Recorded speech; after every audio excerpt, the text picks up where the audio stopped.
అందరికీ నమస్కారం. ఈరోజు తెలంగాణ రాష్ట్రంలో రియల్ ఎస్టేట్ రంగం కుదేలైపోయిందని ఎక్కడ చూసినా ఇదే వార్త చర్చల్లో ఉంది. మరీ ముఖ్యంగా బీఆర్ఎస్ పార్టీ నాయకుడు కేటీ రామారావు గారు ఎక్కడ చూసినా కాంగ్రెస్ ప్రభుత్వం వచ్చినాక రియల్ ఎస్టేట్ కుదేలైపోయింది, ప్రజల దగ్గర డబ్బులు లేవు, దీనికి కారణం కాంగ్రెస్ ప్రభుత్వం, కాంగ్రెస్ విధానాలు అని మాట్లాడుతూ ఉన్నాడు. అసలు వాస్తవాల్లోకి వెళ్తే ఇవాళ కామన్ మ్యాన్ ఒక 50,000 రూపాయల జీతం వచ్చేవాడు హైదరాబాద్లో ఒక డబుల్ బెడ్రూమ్ ఇల్లు కొనుక్కునే పరిస్థితి లేదు. ఎందుకని లేదు? దీనికి కారణం ఎవరు? 2014 పూర్వం హైదరాబాద్లో అపార్ట్మెంట్ కొనుక్కునే వాళ్ళకి రేట్లు చాలా రాయితీగా ఉన్నాయి, చాలా తక్కువ రేట్లు ఉన్నాయి. ఆ రోజుల్లో 2014 పూర్వం ఎస్ఎఫ్టీ వచ్చి 2,000, 1,500 మించి లేదు. ఇవాళ ఎస్ఎఫ్టీ రేట్ వచ్చి 10,000 నుండి 15,000 రూపాయల దాకా అమ్ముతున్నారు రియల్ ఎస్టేట్ బిల్డర్స్. ఎందుకు అమ్ముతున్నారు? దీనికి కారణం ఏంటి అని ఆలోచిస్తే గత ప్రభుత్వం బీఆర్ఎస్ ప్రభుత్వం కేటీ రామారావు ఆధ్వర్యంలో రియల్ ఎస్టేటు ఆకాశాన్ని అంటేసింది, డెవలప్మెంట్ వెళ్ళిపోయింది, డెవలప్మెంట్ హైదరాబాద్ మొత్తం డెవలప్ అయిపోయింది, తెలంగాణ మొత్తం డెవలప్ అయింది, భూముల రేట్లు పెరిగిపోయినాయి, ప్రజలు కోటేశ్వరులు అయిపోయారు అని చెప్పుకుంటూ వచ్చారు. ప్రభుత్వం ఒక హైప్ క్రియేట్ చేసింది. దానికి కారణం హైదరాబాద్లో ఎకరం 100 కోట్లకు భూమిని కొనిపించారు. అది ఒక లాలూచి కార్యక్రమం అని ప్రజలందరికీ ఆ రోజే అర్థమైంది. 100 కోట్ల రూపాయలు పెట్టి ఎకరం భూమి కొంటే ఒక అందులో నిర్మాణం చేస్తే ఎస్ఎఫ్టీ ఎంత రేటుకి అమ్మాలి ఆలోచించండి ఒకసారి. దీనికి కారణం ఎవరు? గత ప్రభుత్వం. ఆ రోజు 100 కోట్లకు ఎకరం కొనాలని ఎవరైతే బయ్యర్ ఉన్నారో వాళ్ళతో ప్రభుత్వం లాలూచి పడి కొంత భూమిని తక్కువ రేటుకి అమ్మి కొంత భూమిని ఒక ఎకరం మటుకి ఎక్కువ రేటు కొనిపించారు. దానివల్ల ఎకరం 100 కోట్లకు పోయింది, రియల్ ఎస్టేట్ ఎక్కడికో వెళ్ళిపోతుంది అని ఒక ఆందోళన కలిగింది. ఆందోళనకి క్రియేట్ చేశారు, ఒక అత్యాశ క్రియేట్ చేశారు ప్రజలకి. అది వాస్తవానికి ఆ మార్కెట్ లేదు, లేకుండానే ఆర్టిఫిషియల్గా మార్కెట్ క్రియేట్ చేశారు. దానివల్ల ఎస్ఎఫ్టీ 5-6 వేల రూపాయలు ఉండాల్సిన రేటు ఇవాళ 10,000 నుంచి 15,000కి అమ్ముతున్నారు. దానికి కారణం ఏంటి? ఎక్కువ రేట్లకు భూములు కొని దాన్ని కొనుగోలుదారుల మీద బడ్డీని వేస్తారు. అంతేకాకుండా కన్స్ట్రక్షన్ ఒక్కొక్క చాట 40 ఫ్లోర్లు 50 ఫ్లోర్లు పర్మిషన్లు ఇచ్చేసి సిటీ మొత్తం ట్రాఫిక్ జామ్ అయిపోయింది.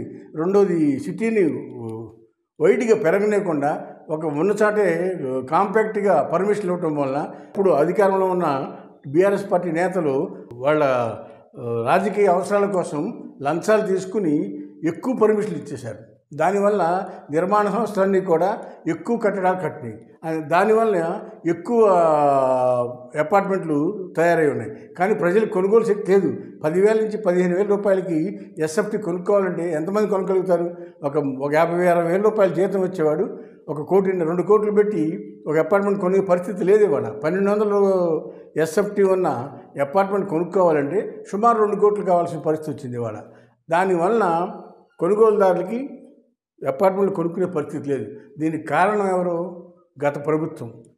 వాళ్ళు ఆ రోజు చేసిన తప్పుల్ని కప్పిపుచ్చుకుని ఇవాళ ఉన్న అధికార పార్టీ మీద ఆరోపణలు చేస్తామన్నారు.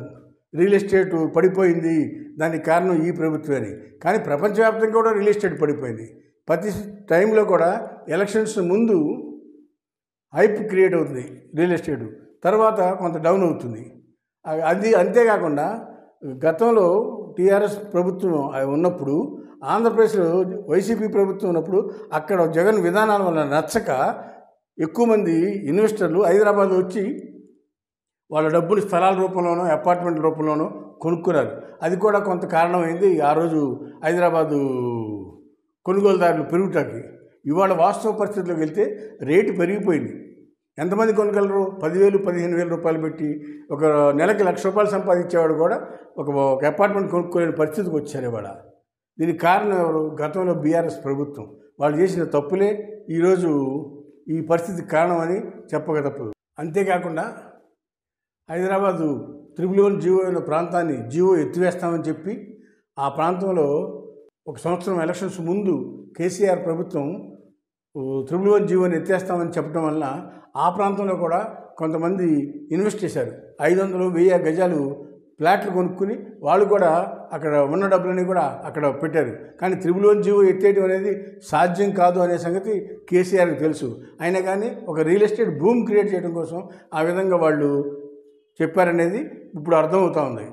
2000 ఎస్ఎఫ్టీ ఉన్న ఒక 3 బెడ్రూమ్ ఫ్లాట్ని ఈరోజు ఆంధ్రాలో ₹1 కోటి ఉంది. ఇవాళ హైదరాబాద్లో 2.5 కోట్ల రూపాయలు ఉంది. దీనికి కారణం ఎవరు? భూముల వాల్యూని ఎక్కువగా పెంచడం వలన ప్రభుత్వమే భూముల వాల్యూని ఎక్కువగా పెంచేసింది. దానివల్ల ఇవాళ మంచి కన్స్ట్రక్షన్ చేసింది అయితే ఎస్ఎఫ్టీ ₹3,000 పడుతుంది. అన్ని ఖర్చులు వేసుకుంటే ఒక 5-6 వేల రూపాయలకి అమ్ముకోవచ్చు. కానీ ఆ పరిస్థితి లేదు ఇవాళ హైదరాబాద్లో. దానికి కారణం ఎవరు? గత ప్రభుత్వ నిర్ణయాలు. గత ప్రభుత్వంలో తీసుకున్న నిర్ణయాల వల్ల ఈరోజు 10,000 నుంచి 15,000 రూపాయల వరకు ఎస్ఎఫ్టీ అమ్ముతున్నారు బిల్డర్స్. దానివల్ల కొనుగోలు మధ్యతరగతి కానీ ఎబో మధ్యతరగతి వాళ్ళు కానీ హైదరాబాద్ పరిసరాల్లో ఫ్లాట్లు కొనుక్కునే పరిస్థితి, ఇల్లు కొనుక్కునే పరిస్థితి లేదనేది ఈ సందర్భంగా తెలియపరుస్తాం. దీనికి అంతటికీ కారణం గత ప్రభుత్వం బీఆర్ఎస్ ప్రభుత్వంలో పాలకులు తీసుకున్న నిర్ణయాల వల్లే ఈరోజు ఈ పరిస్థితి వచ్చిందనేది చెప్పక తప్పదు. హాయ్ ఫ్రెండ్స్, మా ఫ్యూచర్ టుడే ఛానల్ చూస్తున్నందుకు చాలా థ్యాంక్స్. మరిన్ని లేటెస్ట్ వీడియోస్ కోసం వెంటనే సబ్స్క్రైబ్ చేయండి. అలాగే ఈ బెల్ని కూడా రింగ్ చేసేయండి. మా లేటెస్ట్ వీడియోస్ నోటిఫికేషన్స్ అన్నీ మీ మొబైల్లో వస్తాయి. మా వీడియోస్ మీకు నచ్చితే లైక్ చేయండి, షేర్ చేయండి, నచ్చకపోతే కామెంట్ చేయండి.